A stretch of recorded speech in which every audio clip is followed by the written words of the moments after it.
Welcome to Gibeon Church. Selamat tahun baru.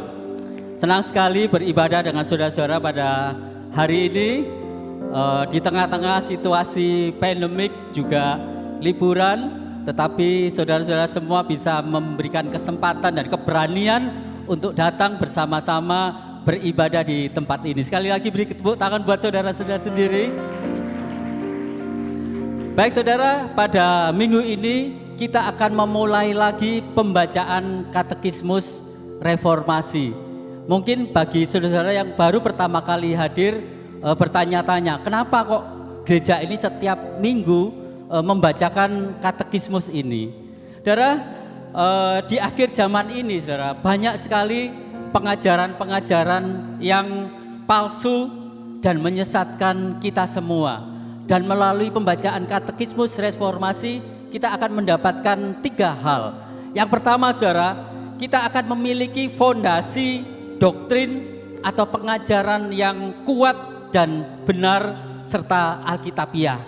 Yang kedua saudara, kita ini akan dapat menepis semua pengajaran-pengajaran yang palsu yang tidak sesuai dengan Alkitab. Dan yang ketiga, ini adalah bentuk penggembalaan bukan secara perorangan. Ketika kita membaca bersama-sama, kita ini adalah penggembalaan secara komunitas. Saudara, ada 52 pertanyaan yang akan kita baca selama 1 tahun. Dan minggu ini kita akan mulai dengan pertanyaan yang pertama. Seperti biasanya saya akan membacakan pertanyaan bagian yang putih. Nanti saudara membaca bagian yang kuning sebagai jawaban, lalu kita akan membaca bersama-sama pembacaan ayatnya. Pertanyaan nomor 1. Apakah satu-satunya pengharapan kita dalam kehidupan dan kematian? Bahwa kita bukanlah milik kita sendiri, Tetapi tubuh dan jiwa kita dalam kehidupan dan kematian adalah milik Allah dan Juru Selamat kita, Yesus Kristus. Sebagai pembacaan kita akan membaca Roma pasal 14 ayat 7 sampai 8. 1, 2, 3. Sebab tidak ada seorang pun di antara kita yang hidup untuk dirinya sendiri, dan tidak ada seorang pun yang mati untuk dirinya sendiri. Sebab jika kita hidup untuk Tuhan, dan jika kita mati untuk Tuhan. Jadi baik hidup atau mati, kita adalah milik Tuhan. Silakan duduk saudara. Saudara, saat ini kita ini hidup di dalam dunia yang sangat egoistis dan individualistis, sehingga kita seringkali menaruh diri kita itu sebagai pusat dari kehidupan kita. Tahukah saudara, sebagai seorang yang sudah diselamatkan oleh kasih karunia dan anugerah, dan kita juga sudah ditebus dengan harga yang sangat mahal, maka sekarang hidup kita bukan lagi menjadi milik kita sendiri, tetapi hidup kita adalah berasal dari Tuhan. Hidup kita adalah milik Tuhan dan hidup kita dipakai untuk kemuliaan nama Tuhan. Itu artinya kita tidak lagi hidup untuk memikirkan kepentingan diri sendiri, tetapi mementingkan hal-hal yang menyenangkan hati Allah, serta menjadikan Tuhan itu sebagai poros di dalam kehidupan kita.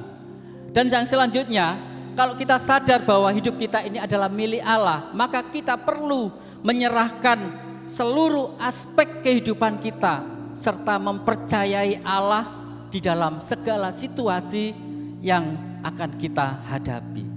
Saudara-saudara, biarlah di tahun 2021 ini hidup kita bukan lagi untuk memikirkan kepentingan diri kita sendiri, tetapi mari bersama-sama kita pakai hidup kita untuk memuliakan nama Tuhan.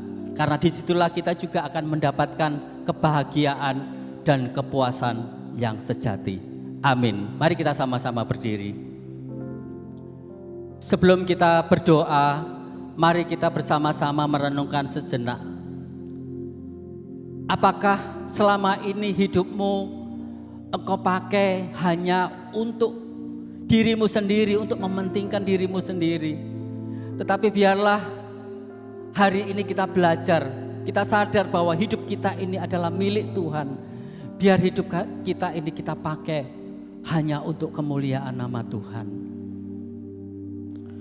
Tuhan, kami bersyukur kalau hari ini kami memulai ibadah di tahun yang baru ini, oleh karena anugerah-Mu, Engkau juga sudah menyelamatkan kami. Engkau sudah menebus kami dengan harga yang sangat mahal. Oleh sebab itu Tuhan, kami sadar bahwa hidup kami ini bukan menjadi milik kami sendiri, tetapi milik-Mu. Biar Tuhan ajarkan kami dan mampukan kami supaya kami bisa hidup hanya untuk mempermuliakan nama-Mu saja. Terima kasih Tuhan, hanya di dalam nama Bapa, Putra dan Roh Kudus, dalam nama Tuhan Yesus kami sudah berdoa. Amin.